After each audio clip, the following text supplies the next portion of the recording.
Shalom, sean bienvenidos otra vez a este canal Tesoros Escondidos, excavando en busca de la verdad. Hoy vamos a estudiar acerca del día considerado como el más sagrado entre los judíos. Vamos a ver dónde lo encontramos en la Biblia y qué gran significado tiene para nosotros como cristianos. Acompáñenme.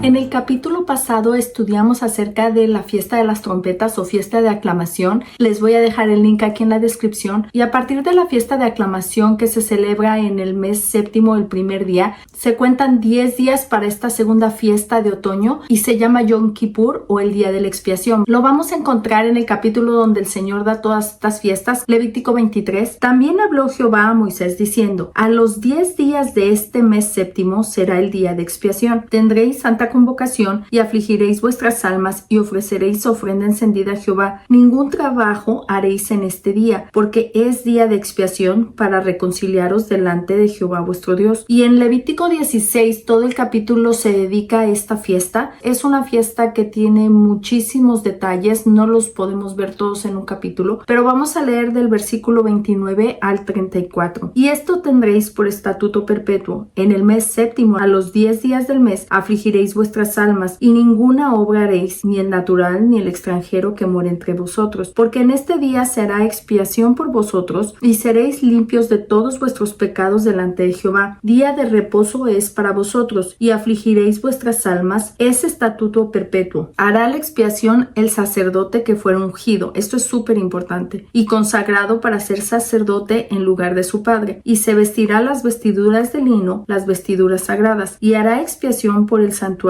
santo y el tabernáculo de reunión. También hará expiación por el altar, por los sacerdotes y por todo el pueblo de la congregación. Y esto tendréis como estatuto perpetuo para hacer expiación una vez al año por todos los pecados de Israel. Y Moisés lo hizo como Jehová lo mandó. ¿Qué es este día de la expiación? En la ley el Señor le dijo a Moisés que Aarón, el que era sumo sacerdote en ese tiempo, tenía que entrar al santuario, al tabernáculo, y entrar hasta el lugar santísimo solamente una vez al año, después de haber hecho ciertas ofrendas y ciertos sacrificios, y era un día de arrepentimiento nacional, donde todo el pueblo de Israel por ese año sus pecados iban a ser perdonados, cubiertos por la sangre de estos sacrificios. Esta fiesta, como lo vimos, es la segunda de otoño. Se festejaba en el día 10 del mes séptimo, que es el mes de Tishri. Se hacía una santa convocación. Se considera el día más santo de todo el calendario judío en el Antiguo Testamento. Estos 10 días entre la fiesta de las trompetas o aclamación y la fiesta de Yom Kippur o día de la expiación se conocen como 10 días de arrepentimiento. Teshuvah quiere decir arrepentirse, viene de la raíz shuv, que quiere decir regresar. Tenía la oportunidad durante estos 10 días de reflexionar y ver en qué habían pecado contra el Señor y poder regresar a Él. El sumo sacerdote iba a entrar al santuario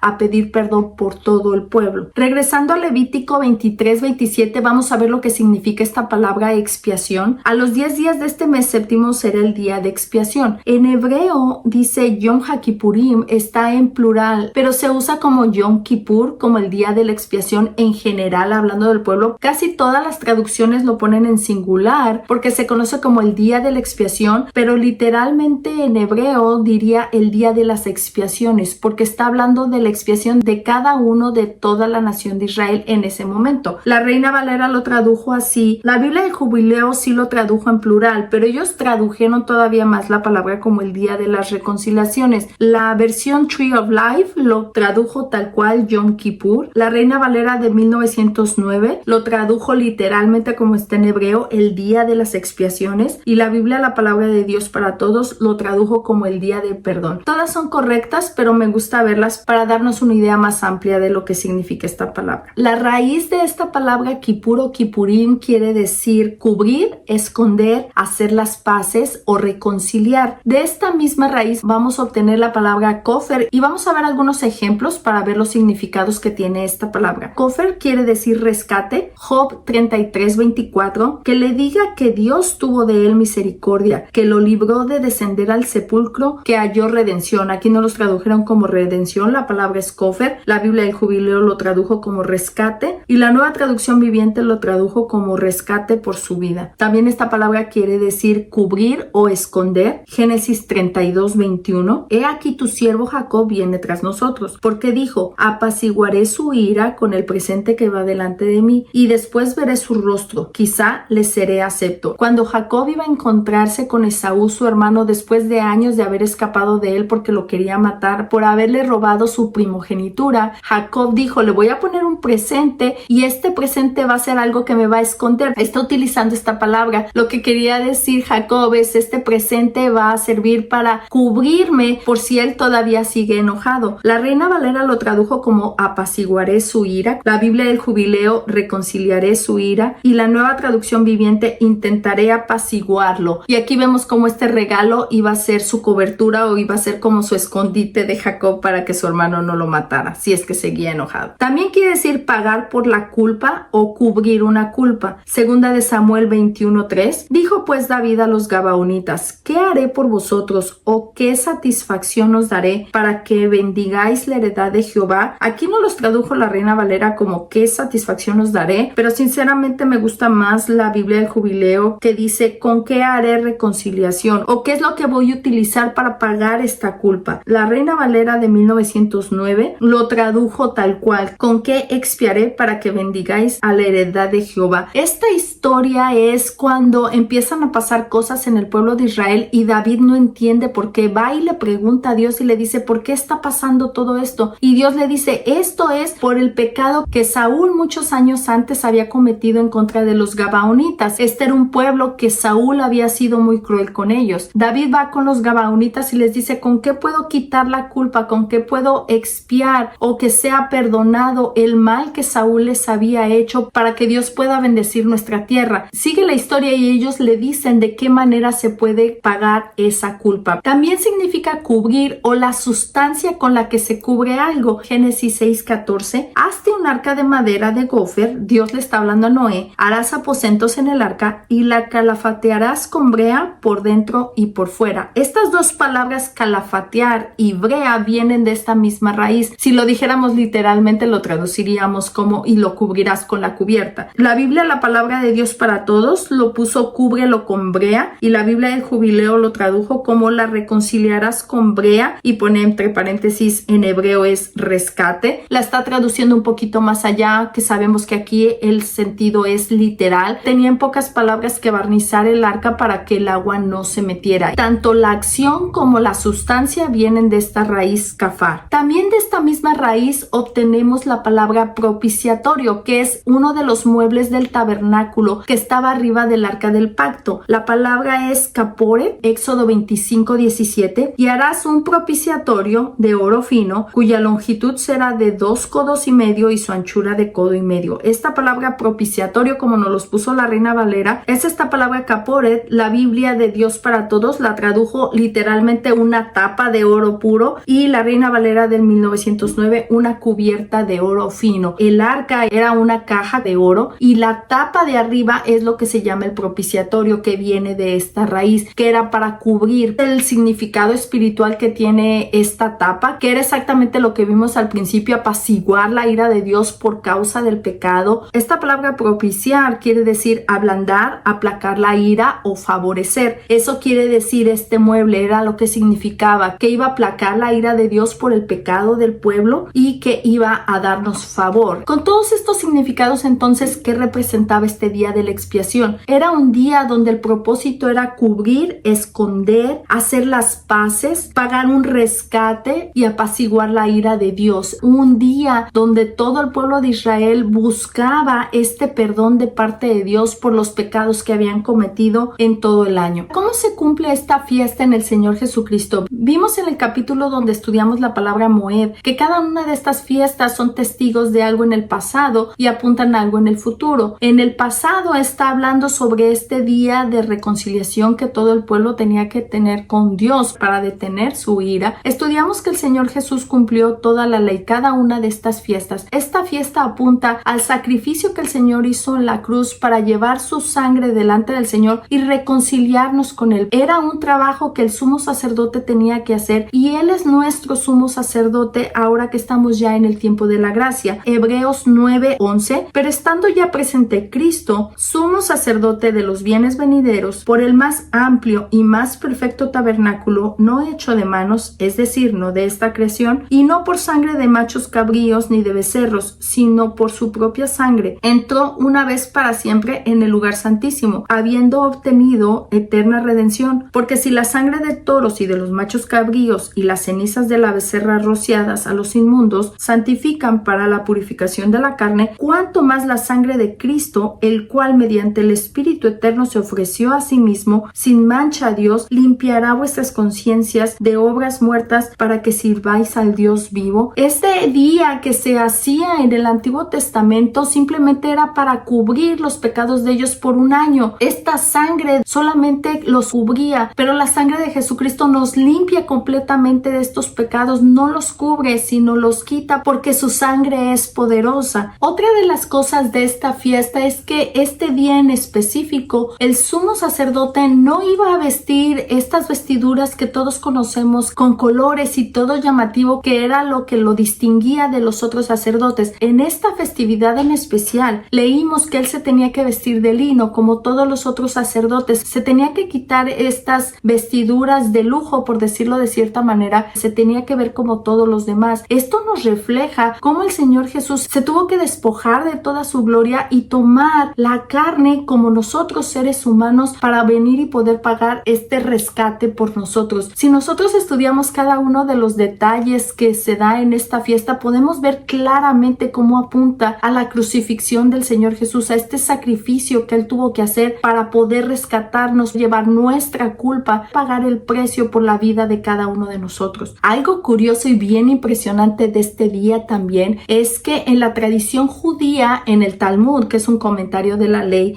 en la sección que se llama Yomá 39b, ellos dicen que los rabís les han enseñado que 40 años antes de que el segundo templo fuera destruido por los romanos, ellos en este día ataban un cordón rojo en la entrada del templo. Cuando el sacerdote terminaba los sacrificios que tenía que hacer y entraba y rociaba la sangre, este cordón cambiaba de color, se transformaba de rojo a blanco, y todo el pueblo que estaba afuera se regocijaba y tenían esperanza de que Dios había aceptado su ofrenda. Pero a partir de este año que ellos mencionan, 40 años antes de la destrucción del templo, el templo se destruyó en el año 70 después de Cristo. Las fechas no son exactas, pero estamos calculando más o menos el año 30 después de Cristo. Sabemos nosotros que alrededor de esos años fue cuando el Señor Jesús vino, ofreció su vida, y ellos dicen que a partir de este año, este cordón ya no se transformaba en blanco, se quedaba rojo. Ellos lo tienen escrito en su tradición y no se explican el hecho, pero nosotros creo que tenemos muy claro si es que esto era verdad, el por qué a partir del año que Jesús murió, ese cordón ya no cambiaba de color, ya no había necesidad, y hasta el día de hoy ya no hay necesidad de sacrificios. El Señor Jesucristo hizo este sacrificio que con una vez valió para pagar por todos los pecados de toda la humanidad. Pero una de las cosas más emocionantes que encontramos en esta fiesta es que en Levítico 16, donde vimos que todo el capítulo se dedica a todo lo que se tenía que hacer en esta fiesta, si estudiamos este capítulo encontramos 81 cosas que el sumo sacerdote tenía que hacer en este día para poder llevar a cabo esta expiación. A partir del versículo 1, no lo voy a leer, pero podemos ver ahí que el Señor le manda a Moisés en el versículo 2: y Jehová dijo a Moisés: di a Aarón tu hermano que no en todo tiempo entre en el santuario detrás del velo, delante del propiciatorio que está sobre el arca, esta tapa que estábamos viendo ahorita, para que no muera. Y aquí empezamos a ver todas las cosas que el Señor le empieza a decir que Aarón, el sumo sacerdote, tiene que hacer. Entrará en el santuario, se vestirá la túnica. Ustedes pueden ver ahí todo, lo pueden leer después, y va a decir todo lo que el sacerdote tenía que hacer. Se tenía que cubrir, tenía que lavarse, vestirse, presentar ofrendas, traer un becerro, rociar esta sangre, purificar el santuario, poner las dos manos sobre la cabeza del macho cabrío, confesar los pecados sobre él, soltar a uno de los machos cabríos. 81 cosas él tenía que hacer, y en el versículo 17 vamos a encontrar el mandamiento hacia el pueblo. ¿Qué es lo que el pueblo tenía que hacer en este día de arrepentimiento y de perdón? Ningún hombre estará en el tabernáculo de reunión cuando él entre a hacer la expiación en el santuario, hasta que él salga y haya hecho la expiación. Todo lo que se tenía que hacer aquí era trabajo del sumo sacerdote. Para el pueblo solo había un mandamiento, y eso lo vamos a encontrar en el versículo 29. Y esto tendréis por estatuto perpetuo: en el mes séptimo, a los 10 días del mes, afligiréis vuestras almas, y ninguna obra haréis, ni el natural ni el extranjero que mora entre nosotros. Esta frase, ninguna obra haréis, solamente la vamos a encontrar 6 veces en la Biblia. De estas 6 veces, 4 se refieren a este día de la expiación. Vejol melacá lo ta'asú, no harás ninguna obra. Otra de esas 6 veces la encontramos en referencia a la Pascua, y la última vez al Shabbat. Esta es la única festividad de todo el año donde se les manda al pueblo a no hacer nada. En otras festividades ellos tenían que llevar ofrendas, tenían que subir a Jerusalén. Todo el trabajo lo tenía que hacer el sumo sacerdote: las ofrendas, lavarse, vestirse, entrar al santuario, rociar la sangre. Todo lo tenía que hacer él. El pueblo no tenía que hacer nada, y era un mandamiento que ni siquiera se acercaran al santuario. En pocas palabras, que dejaran al sumo sacerdote trabajar, y la única cosa que ellos tenían que hacer era afligirse. Esta palabra afligirse viene de la raíz aná, que quiere decir bajarse, humillarse o inclinarse. Es todo lo que el pueblo tenía que hacer. En estos 10 días de la fiesta de aclamación o trompetas hasta el día de la expiación, tenían este tiempo para reflexionar de qué se iban a arrepentir, qué es aquello que le iban a dar a Dios. Y en este día ellos se tenían que humillar, inclinar, bajar, para poder recibir el perdón del trabajo que había hecho el sumo sacerdote. No hay nada que yo pueda hacer para ganar mi salvación, el perdón de mis pecados, porque todo el trabajo lo hizo el Señor Jesucristo cuando vino a la cruz. Todas las cosas que se tenían que hacer, Él las hizo. Efesios 2, porque por gracia sois salvos por medio de la fe, y esto no de vosotros, pues es don de Dios, no por obras, para que nadie se gloríe. Todo el trabajo lo hizo nuestro sumo sacerdote. Nosotros lo único que tenemos que hacer es humillarnos, bajarnos y aceptar este regalo que se nos está dando de salvación. Cuando lleguemos al cielo no nos van a preguntar qué obras buenas y qué obras malas hiciste, y si fuiste bueno puedes pasar. Lo único que nos van a preguntar es si aceptamos